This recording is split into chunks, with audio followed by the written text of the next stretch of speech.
Hi everyone, I am Yasuko and it's time for Massage Monday. Recently, I showed my client how to massage the back of the leg and I realized I never made a video for it, so I made a quick video to show them how to massage the back of the leg using kneading and ringing.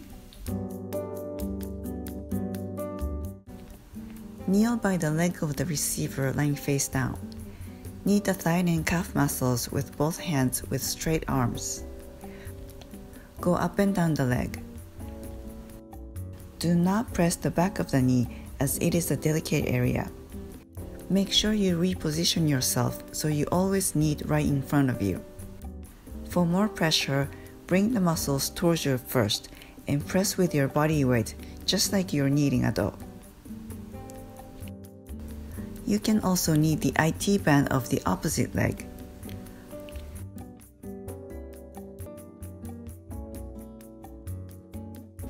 Ring the leg in a twisting motion as you go up and down. Use your torso to save your hands. Again, reposition yourself so you always ring in front of you. When you ring the leg on the bare skin, use a lubricant such as cream, lotion, or oil so it is smoother and doesn't burn the skin.